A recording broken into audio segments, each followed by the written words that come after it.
नमस्कार, मैं हूं बालकृष्ण थरेजा। आप देख रहे हैं डेली लाइव। आइए शुरुआत करते हैं आज के मुख्य समाचारों की। सरसों एवं चना फसलों की सरकारी खरीद शुरू किए जाने की मांग, ग्रामीण किसान मजदूर समिति ने जिला कलेक्टर को सौंपा ज्ञापन। वन विभाग ने अंतर्राष्ट्रीय वन दिवस के मौके पर किया वन सुरक्षा एवं वन प्रबंधन विषय पर कार्यशाला का आयोजन। जंक्शन में चल रहे 51 कुंडीय गायत्री महायज्ञ कार्यक्रम में सोमवार को श्रद्धालुओं द्वारा किया गया सामूहिक जप ध्यान। बाल कल्याण समिति ने वार्ड संख्या 60 में रुकवाया नाबालिग लड़की का विवाह। संयुक्त किसान मोर्चा ने केंद्र सरकार पर किसानों के साथ वादा खिलाफी करने का आरोप लगाते हुए नारेबाजी कर सौंपा ज्ञापन। और अब समाचार विस्तार से। सरसों एवं चना फसलों की सरकारी खरीद शुरू किए जाने की मांग को लेकर ग्रामीण किसान मजदूर समिति ने मुख्यमंत्री के नाम का ज्ञापन जिला कलेक्टर को सौंपा। ग्रामीण किसान मजदूर समिति के सदस्यों ने जिला कलेक्टर को मुख्यमंत्री के नाम का ज्ञापन देकर सरसों, चना और गेहूं की सरकारी खरीद तथा फसल बीमा क्लेम की राशि दिलवाए जाने की मांग की है। ज्ञापन में कहा गया है कि रबी की 2022 की फसल पककर तैयार हो चुकी है, लेकिन अभी तक सरकार ने सरसों और चने की सरकारी खरीद की व्यवस्था नहीं की है। ज्ञापन में उक्त फसलों की सरकारी खरीद जल्द शुरू किए जाने की मांग की है। उन्होंने कहा कि गेहूं की फसल की ऑफलाइन सरकारी खरीद की व्यवस्था भी की जाए। ज्ञापन के अनुसार प्रधानमंत्री फसल बीमा योजना में जिन किसानों ने रबी 2021 की फसल का पंजीयन करवाया था, उनका प्रीमियम देने के बावजूद किसानों को उनकी बीमा पॉलिसी की स्थिति अभी तक स्पष्ट नहीं की जा रही। ज्ञापन के अनुसार खरीफ की फसल 2021 में अकेले राजस्थान में लाखों पॉलिसी रिजेक्ट कर दी गई थी। इसलिए सरकार कंपनी के खिलाफ संज्ञान लेकर बीमा कंपनियों से इस संदर्भ में स्थिति स्पष्ट करवाने का कष्ट करे। उन्होंने सवाल उठाया कि बीमा कंपनियों द्वारा प्रीमियम लेने के बावजूद पॉलिसियों को रिजेक्ट क्यों किया जा रहा है। ज्ञापन के अनुसार नई सरकार बनते ही सहकारिता के कर्जे माफ किए गए थे, लेकिन उसके बाद सरकार द्वारा किसानों को आवेदन के बावजूद बहुत कम संख्या में ऋण उपलब्ध करवाए जा रहे हैं। ज्ञापन के अनुसार आगामी समय फसल बुआई का समय है और किसानों को फसलों की बुआई के लिए ऋण की दरकार है। ऐसी स्थिति में ऋण प्रक्रिया को सरल बनाकर किसानों को ऋण उपलब्ध करवाए जाएं। दो ज्ञापन प्रेषित किए गए हैं। एक राष्ट्रपति के नाम पर संयुक्त किसान मोर्चा कॉल थी, प्रदर्शन करके वो ज्ञापन दिया गया। दूसरा राजस्थान की तरफ, हमारी तरफ से राजस्थान सरकार को ज्ञापन दिया गया है, जिसमें मुख्य मांग हमारी चना जो है MSP से 1000-1500 नीचे बिकने की उम्मीद है, जिससे किसान को प्रति बीघा 4 से 5000 रुपये का नुकसान होगा। और ये सरकार बनते ही इन्होंने सहकारिता के ऋण माफ किए थे, लेकिन दोबारा ऋण नहीं दिए गए। तो आगामी फसल बुआई के लिए ऋण दिए जाए और साथ ही साथ जो लोगों ने बीमा करवाया था, खरीफ की फसल का बीमा प्रीमियम ले लिया कंपनी ने, एक किसान को तो क्लेम मिल गया और उसको नहीं मिला। इस वजह से एक ही ग्राम पंचायत रोष व्याप्त हो रहा और सरकार संज्ञान लेकर तुरंत कंपनी को निर्देशित करे, क्लेम दे और आने वाली जो पॉलिसी हमारी एक्सेप्ट नहीं की, वो पॉलिसी एक्सेप्ट की जाए। वन विभाग द्वारा अंतर्राष्ट्रीय वन दिवस के मौके पर वन सुरक्षा एवं वन प्रबंधन विषय पर कार्यशाला का आयोजन किया। जंक्शन स्थित वन विभाग में अंतर्राष्ट्रीय वन दिवस मनाया गया। इस संदर्भ में जानकारी देते हुए मुख्य वन संरक्षक जयप्रकाश ने बताया कि कार्यक्रम में वन विभाग के अधिकारियों द्वारा अंतर्राष्ट्रीय वन दिवस मनाए जाने के उद्देश्यों बारे जानकारी दी गई। वन संरक्षक ने कहा कि इस दौरान साल भर पर्यावरण के क्षेत्र में उत्कृष्ट कार्य करने वाली प्रतिभाओं को अतिथियों द्वारा सम्मानित किया गया। वनपाल ने बताया कि आगामी वर्षा ऋतु में व्यापक पैमाने पर पौधारोपण किया जाएगा। इस संदर्भ में भी विभाग द्वारा सम्मेलन में चर्चा की गई। इस मौके पर बोलते हुए अतिथियों ने कहा कि बहुत सी संस्थाएं पर्यावरण संरक्षण के क्षेत्र में काम कर रही हैं। ऐसी संस्थाओं को प्रोत्साहित किए जाने की जरूरत है। यदि हम सब पर्यावरण संरक्षण के प्रति अपने दायित्व को समझें तो बहुत सी बीमारियों से छुटकारा पाया जा सकता है, साथ ही पर्यावरण को भी हरा भरा किया जा सकता है। वन विभाग के संरक्षण में पुनः एक बार समाज को स्वास्थ्यवर्धक योजना के साथ जोड़कर और वापस उन औषधियों का महत्व बताने के लिए जो ये कार्यक्रम आयोजित किए जा रहे हैं, निश्चित रूप से इनके क्रांतिकारी परिणाम सिद्ध होंगे। अभी अश्वगंधा की मैं बात बताने वाला था आपको। अक्सर वो क्या होता है कि नुस्खे एक साथ लामबद्ध नहीं होते। जिस प्रकार के पेशेंट आते हैं तो फिर एक चिकित्सक के रूप में हम निर्णय करते हैं कि कौन सी जड़ी बूटी की औषधि इसको अच्छे से काम करेगी। आज अंतर्राष्ट्रीय वन दिवस 2022 यहाँ प्रांगण में मनाया गया, जिसमें हमारे जो वरिष्ठ लोग हैं, साथ में जो जनप्रतिनिधिगण हैं और BFPMC के जो लोग आए थे, उन्हें वरिष्ठ के उद्देश्यों से, उनके लाभ से, किस तरह से तैयारियां करनी है आदि से ओरिएंट किया। और इसके साथ ही वर्ष के दौरान जिन लोगों ने अच्छा कार्य किया था, चाहे वो संस्था के रूप में किया हो, चाहे कोई प्राइवेट व्यक्ति हो, चाहे कोई संस्था हो, उनको अच्छे कार्य मिले, जिला कलेक्टर महोदय के हाथों से सम्मानित कराया गया। और आगे जो मानसून के सीजन में हमारी तैयारी है जो पौधारोपण की, उसके लिए नर्सरी में हमें किन बातों का ध्यान देना है, किस तरह से बीजों का एकत्रीकरण करना है, किस तरह से उन्हें प्रमोट करना है, किस तरह से यहाँ की जो नेचुरल वनस्पति है उसको आगे बढ़ाना है, इस बारे में स्टाफ का ओरिएंटेशन किया। आज अंतर्राष्ट्रीय वन दिवस के उपलक्ष्य में जिला वन विभाग की तरफ से जो एक सेमिनार है, जो जिले में वृक्षारोपण को बढ़ावा देने के लिए कार्य कर रहे हैं, उनका सम्मान समारोह किया गया, जिसके अंदर जिला कलेक्टर और जनप्रतिनिधियों ने इस कार्यक्रम में उपस्थित हुए। मैं मानव उत्थान समिति लादू सिंह भाटी जी और उनकी पूरी टीम को बधाई देना चाहूँगा कि उनके द्वारा कितने पेड़ों को लगाने के साथ साथ उनकी देखभाल भी मन से कर रहे हैं। प्रतिदिन उनकी जो संगठन है मानव उत्थान संगठन लादू सिंह जी भाटी, उनकी पूरी टीम ईमानदारी से काम में लगी रहती है। सभी से यही अपील करना चाहूँगा कि हम लोग अधिक से अधिक पेड़ लगाएं और पेड़ लगाने के साथ साथ उन पेड़ पौधों की सार संभाल भी करें।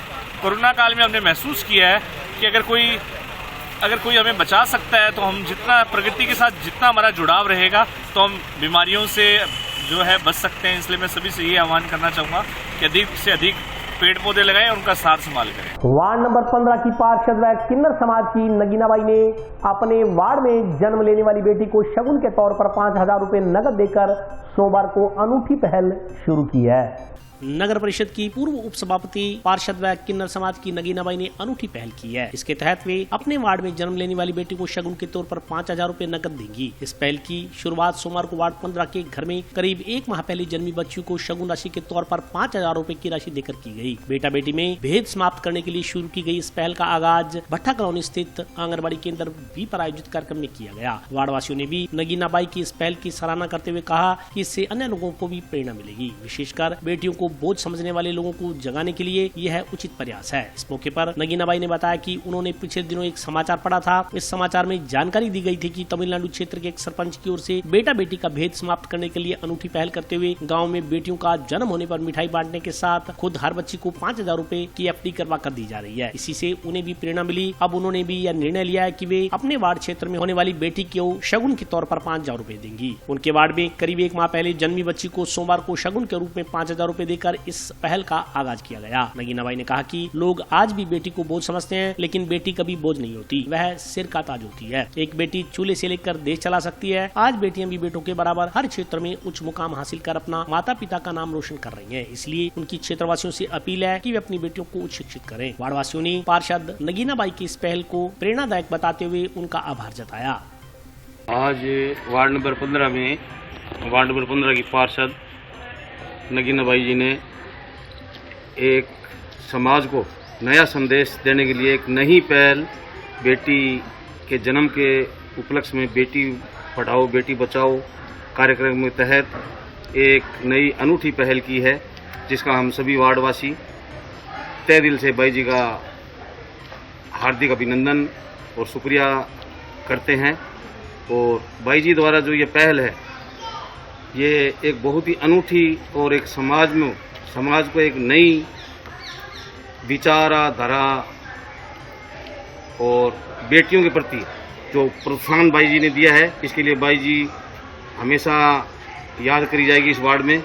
और जो बाई जी ने ये जो बेटी बचाओ बेटी पढ़ाओ के तहत ये 5,000 रुपये की जो प्रोत्साहन राशि बच्ची को जन्म के उपलक्ष्य में सुगुन के राशि भेंट की है बच्ची को, उसके लिए बाई का सभी वार्डवासियों द्वारा बहुत बहुत अभिनंदन। यहाँ पे आंगनबाड़ी पे आज नगीनाबाई ने हमारे वार्ड पार्षद ने लड़की के जन्म पर एक सुकन्या योजना शुरू की है 5,000 रुपये की। इससे मोटिवेट होकर बहुत अच्छी योजना शुरू की है उन्होंने। इससे मोटिवेट होकर आगे भी जो और पार्षद है उन्हें भी ये सुकन्या योजना शुरू करनी चाहिए। इसके लिए मैं उनका बहुत ज़्यादा धन्यवाद करती हूँ। ये एक बहुत अच्छी पहल है। बेटी बचाओ बेटी पढ़ाओ के तहत हमारे वार्ड के अंदर जैसे मैंने एक वादा किया है कि जिस घर के अंदर बेटी पैदा होगी बच्ची के नामकरण पर मैं 5,000 रुपया सगन दे करके बच्ची को मान सम्मान देऊंगी। और ये मैंने आज पहल की है मेरे वार्ड से, वार्ड नंबर 15 में, क्योंकि इसी वार्ड की मैं पार्षद हूँ और मैं हमेशा करती रहूँगी। मैं बच्चियों के साथ हूँ, हमेशा साथ रहूँगी। और मेरी ये दुआ भी है कि हर घर के अंदर एक बच्ची और एक लड़का ज़रूर होना चाहिए। परमात्मा को दुआ करती हूँ कि बच्ची कभी किस चीज़ का बोझ नहीं है, बच्ची सिर का ताज है। बच्ची घर से लेके चूल्हे से लेकर के बच्ची देश चला सकती है, बच्ची देश चला सकती है। जंक्शन की धानमंडी स्थित दुर्गा मंदिर में चल रहे 51 कुंडिया गायत्री महायज्ञ कार्यक्रम में सोमवार को श्रद्धालुओं द्वारा सामूहिक जप ध्यान किया गया। जंक्शन की नई धानमंडी स्थित श्री नवदुर्गा मंदिर में चल रहे 51 कुंडिया गायत्री महायज्ञ के दूसरे दिन सोमवार को हवन यज्ञ किया गया। इस मौके पर सैकड़ों की संख्या में श्रद्धालुओं ने यज्ञ में आहुति डालकर पुनीत कार्य में भाग लिया। आयोजकों ने बताया कि रविवार को कलश यात्रा निकाली गई थी और उसके बाद शाम 6 बजे से रात 8 बजे तक संगीत, प्रवचन, युग साहित्य में वर्तमान समस्याओं का समाधान विषय पर कार्यक्रम आयोजित हुआ। अब सोमवार, मंगलवार व बुधवार को रोजाना सुबह 6 बजे से 7:30 बजे तक सामूहिक जप ध्यान तथा योग कार्यक्रम आयोजित होगा। आयोजकों ने बताया कि आज सोमवार को सुबह 8 बजे से 11 बजे तक देव पूजन व गायत्री महायज्ञ कार्यक्रम हुआ तथा रात को 8 बजे संगीत कार्यक्रम का आयोजन किया गया। उन्होंने जानकारी दी कि कल मंगलवार 22 मार्च को सुबह 8 बजे से 11 बजे तक गायत्री महायज्ञ व विभिन्न संस्कार कार्यक्रम आयोजित होगा। इसी प्रकार शाम 6 से 8 बजे तक दीप महायज्ञ व संगीत प्रवचन का कार्यक्रम भी होगा। 23 मार्च को अंतिम दिन सुबह 8 बजे से 11 बजे तक गायत्री महायज्ञ एवं विभिन्न संस्कार तथा संपूर्ण आहुति संपन्न करवाई जाएगी। उस वाणी का वरदान मिले जो बैठे चरणों में तिहारे, उस वाणी का वरदान मिले।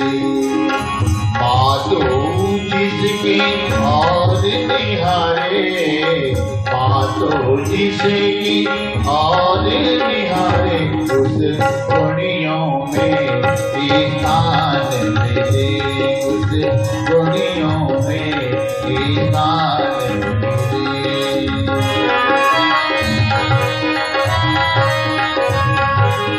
ये आयोजन जो है भारतीय संस्कृति की तरफ से जो है शांति कुंज हरिद्वार की तरफ से ये आयोजन किया गया है, जो पूरे भारतवर्ष में जो है हर तहसील में ये आयोजन किया जाएगा। उसी के तत्वाधान में आज हनुमानगढ़ के अंदर जो है 51 कुंडी यज्ञ का आयोजन किया गया है, जो 3 दिन तक कार्यक्रम चलेगा। 3 दिन यज्ञ होगा और कल कलश यात्रा की शोभा यात्रा बहुत जोर धूमधाम से निकाली गई थी।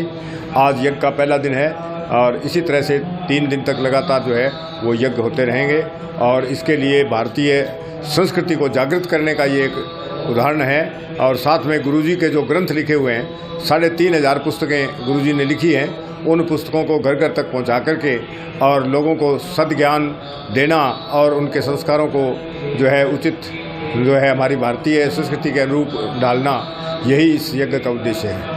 बाल कल्याण समिति ने वार्ड संख्या 60 में एक नाबालिग लड़की की शादी को रुकवाकर उसके परिजनों को पाबंद करवाया।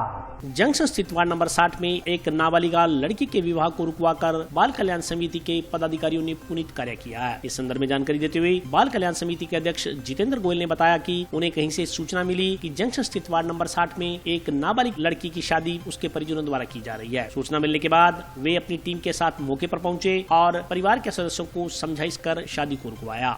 बाल कल्याण समिति अध्यक्ष जितेंद्र गोयल ने कहा कि इस संदर्भ में लड़की के माता पिता को पूरी तरह पाबंद कर दिया गया है कि वे बच्ची की बालिग होने तक शादी न करें। इसके अलावा उन्होंने आमजन से अपनी लड़कियों को शिक्षा की ओर अग्रसर करने का आह्वान किया है। उन्होंने चेतावनी दी कि यदि बाल कल्याण समिति द्वारा पाबंद किए जाने के बावजूद किसी ने नाबालिग बच्चों की शादी करने का प्रयास किया तो उनके खिलाफ कानूनी कार्रवाई की जाएगी। उन्होंने विभिन्न विभागों द्वारा दिए गए सहयोग के लिए उनका आभार जताया। किसी जागरूक नागरिक के द्वारा हनुमानगढ़ जंक्शन में वार्ड नंबर 60 में एक नाबालिग बच्ची की शादी होने का हमें समाचार प्राप्त हुआ। उसके दौरान मैंने उपखंड अधिकारी को पत्र भेजा, तो उपखंड अधिकारी के द्वारा पुलिस को और महिला बाल विकास और सभी पूरी टीम पटवारी गिरदावर सब मौके पे पहुंचे। तो बालिका की जो एज है वो कम पाई गई, नियर अबाउट 17 वर्ष, 16/4/2005 इसका बर्थडे है। तो उसको देखते हुए इनको घर वालों को पाबंद भी किया गया है, उनके पिता को। एक बालिका की 18 वर्ष तक पूर्ण होने तक शादी नहीं की जाए। अगर ये शादी करते हैं तो बाल विवाह अधिनियम के तहत इन पर कार्रवाई होगी और अन्यत्र भी बालिका को नहीं भेजेंगे, क्योंकि रैंडमली बाल कल्याण समिति और पुलिस द्वारा बार बार चेक किया जाएगा और भविष्य में इनको ये भी बताया गया है कि बच्ची को शिक्षा से लगातार जोड़े रखें। और अभी वक्त ब्रेक का, हाजिर होता हूं छोटे से ब्रेक के बाद।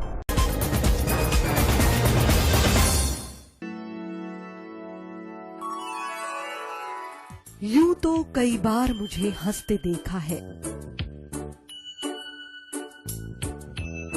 पर ये हंसी कुछ और है।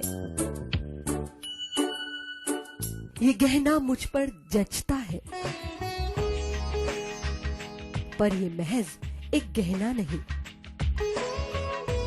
ये रूपरेखा है मेरे मन की, हंसती खिलखिलाती लहरों की, जो आतुर थी अब तक मुझ पर सजने को। इसलिए ये गहना ही मेरा सच्चा श्रृंगार है, श्रृंगार है, श्रृंगार है।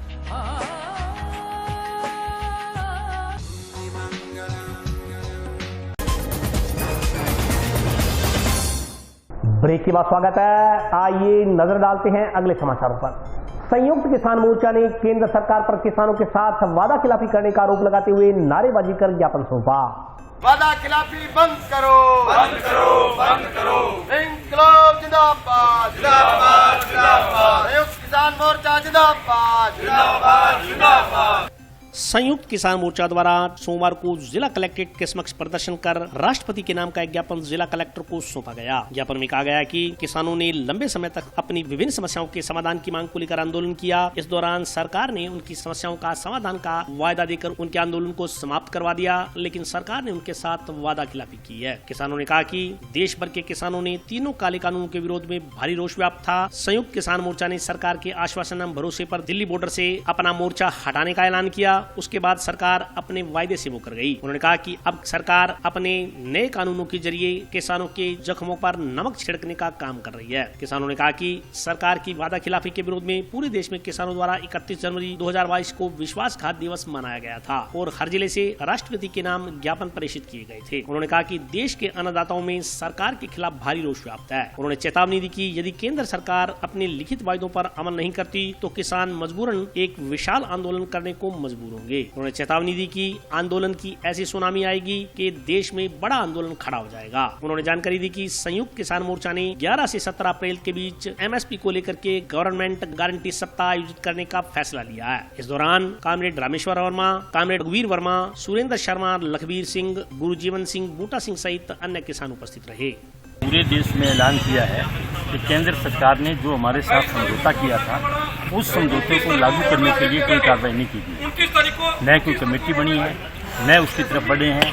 हमारी ये मांग थी कि जो केंद्र सरकार ने समझौते के तहत समर्थन मूल्य पर खरीद के लिए गारंटी कानून बनाने का सवाल था, या जो शहीद किसान हुए हैं उनके लिए मुआवजे का सवाल था, जो झूठी मुकदमे किसानों पे बनाए गए हैं उनको वापस लेने का सवाल था, या बिजली बिल 2020 जो संशोधित बिल है उसको वापस लेने का सवाल था। इसी के लिए सरकार हरी नहीं उतरी। इसलिए नए सिरे से आंदोलन की शुरुआत के तौर पर आज पूरे देश के अंदर जो है संयुक्त किसान मोर्चा अपने रोष प्रकट कर रहा है और ज्ञापन दे रहा है राष्ट्रपति के नाम। और 28 से 29 तारीख की जो केंद्रीय ट्रेड यूनियन की हड़ताल है उसको पूरी तरह से समर्थन करेंगे। तो इसी सवाल के ऊपर ज्ञापन देने आए हैं, क्योंकि पहले कहा ये आंदोलन समाप्त नहीं हुआ है, इसको स्थगित किया है और सरकार अगर खरी नहीं उतरी अपने वादों पे तो नए सिरे से आंदोलन की शुरुआत करेंगे। ये शुरुआत है आंदोलन की नए सिरे से। पिछले सवा साल जो किसानों ने आंदोलन चलाया 3 काले कानूनों के खिलाफ, काले कानून सरकार द्वारा जब वापस लिए गए तो उस टाइम कुछ शर्तें सरकार के साथ तय हुई थी, कुछ बिंदु तय हुए थे। उन पे सरकार ने किसानों के साथ वादा किया था जो कि एमएसपी पर फसल है उसको खरीदने के लिए कमेटी बनाई जाएगी। और आंदोलन के दौरान जो आंदोलन चला उसके दौरान काफ़ी किसानों पे केस दर्ज हुए, उनको वापस लेने की बात की गई थी। और जो 700 हमारे किसान शहीद हुए हैं उनके परिवारों को मुआवजा देने की बात हुई थी। लेकिन बड़े शर्म की बात है कि जो सरकार ने किसानों के साथ वादा कर वह आंदोलन से हमें उठवाया, आंदोलन हमने स्थगित किया, सरकार पर विश्वास करके किया, लेकिन आज तक सरकार ने एमएसपी पर कमेटी की कोई बात नहीं की है। किसानों के पास कोई पत्र व्यवहार या फोन कॉल किसी तरह की बातचीत करने की कोशिश नहीं की है। इसी के साथ जो हमारे किसान शहीद हुए हैं उनके परिवारों को मुआवजा देने की भी सरकार ने कोई बातचीत नहीं की है, यानी कि किसानों के साथ वादा खिलाफी की है। उसी के विरोध में आज हनुमानगढ़ के किसान जिला कलेक्टर के माध्यम से राष्ट्रपति महोदय को ज्ञापन सौंपने यहाँ पहुँचे कि हमारी बात को सुना जाए, नहीं तो आने वाले दिनों में हम आंदोलन दोबारा से खड़ा करेंगे। गांव मक्कासर के राजकीय उच्च माध्यमिक विद्यालय में सोमवार को वार्षिक उत्सव का आयोजन किया गया। कार्यक्रम में अतिथियों द्वारा उत्कृष्ट प्रतिभाओं को सम्मानित किया गया। गांव मक्कासर के राजकीय उच्च माध्यमिक विद्यालय एवं राजकीय बालिका उच्च माध्यमिक विद्यालय का वार्षिक उत्सव सोमवार को संपन्न हुआ। कार्यक्रम में मुख्य अतिथि कांग्रेस नेता भूपेंद्र चौधरी, जिला प्रमुख कविता मेघवाल, नगर परिषद सभापति गणेश बंसल थे। कार्यक्रम की अध्यक्षता पंचायत सरपंच बलदेव सिंह ने की। कार्यक्रम में छात्र छात्राओं की सांस्कृतिक प्रस्तुतियों ने समा बांधे रखा। अतिथियों की ओर से खेलों एवं शिक्षा के क्षेत्र में उत्कृष्ट प्रदर्शन करने वाली प्रतिभाओं को सम्मानित किया गया। कार्यक्रम को संबोधित करते हुए अतिथियों ने कहा कि गाँव मक्कासर को खिलाड़ियों का गाँव कहा जाता है। उसी परंपरा को निरंतर गाँव के युवा बरकरार रखे हुए हैं। कुश्ती खेल में भी गांव की बेटी ने राष्ट्रीय स्तर पर उत्कृष्ट प्रदर्शन कर गांव को गौरवान्वित किया। अतिथियों ने ग्रामीणों को आश्वस्त करते हुए कहा कि गांव में विद्यार्थियों के लिए आवश्यक सुविधाएं उपलब्ध करवाने का हर संभव प्रयास किया जाएगा। अतिथियों द्वारा विद्यार्थियों को सम्मानित किया गया।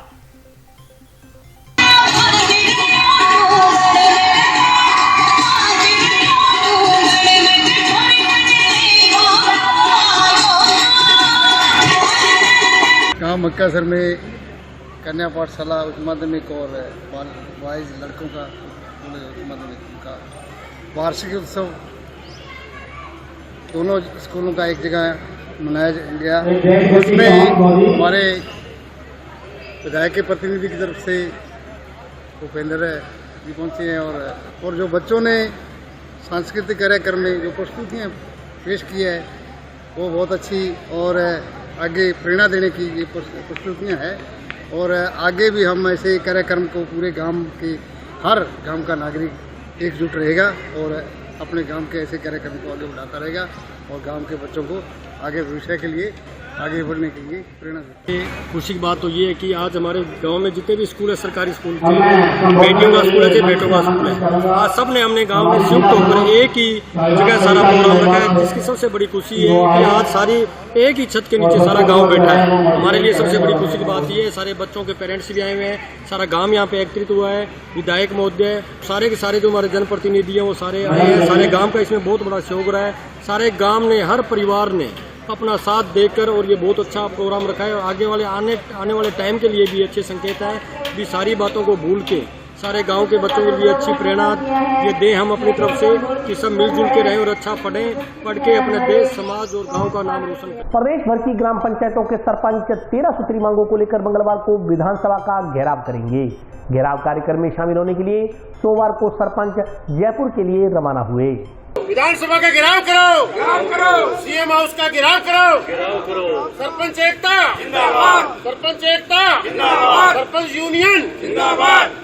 प्रदेश भर की ग्राम पंचायतों के करीब 22,000 सरपंच 13 सूत्री मांगों को लेकर मंगलवार को जयपुर में विधानसभा का घेराव करेंगे। विधानसभा के घेराव कार्यक्रम में शामिल होने के लिए सोमवार को हनुमानगढ़ जिले की ग्राम पंचायतों के सरपंच भी जयपुर के लिए रवाना हुए। सरपंचों ने चेतावनी दी कि जब तक उनकी मांगे नहीं मानी जाती तब तक विधानसभा का घेराव समाप्त नहीं करेंगे। जिला मुख्यालय से ग्राम पंचायतों के सरपंच निजी वाहनों पर जयपुर के लिए रवाना हुए। इस मौके पर सरपंच रामेश्वर लाल ने बताया कि प्रदेश भर के सरपंच अपनी 13 सूत्री मांगों को पूरा करने की सरकार से लंबे समय से मांग कर रहे हैं, लेकिन सरकार की ओर से उनकी मांगों पर कोई सकारात्मक रुख नहीं अपनाया जा रहा। ऐसे में अब सरपंचों के पास विरोध के अलावा और कोई रास्ता नहीं बचा है। आंदोलन की कड़ी में 14 मार्च को जिले की सभी पंचायतों पर तालाबंदी कर विरोध दर्ज करवाया गया था। आंदोलन की आगामी कड़ी में मंगलवार को जयपुर में विधानसभा का घेराव किया जाएगा। उन्होंने कहा कि सरकार की ओर से समय पर बजट नहीं मिलने से पंचायतों में विकास के काम ठप पड़े हैं, जनता परेशान है। उन्होंने कहा कि सरकार की ओर से ग्राम पंचायतों के विकास के लिए छठे राज्य वित्त आयोग की वित्तीय वर्ष 2021-22 की 3,000 करोड़ रुपए और 15वें वित्त आयोग की दूसरी किस्त 1,500 करोड़ रुपए जारी नहीं की गई है। इसके चलते पंचायतों में विकास के काम अटके पड़े हैं। इन मांगों के लिए लंबे समय से सरकार का ध्यान आकर्षित करने की कोशिश की जा रही है,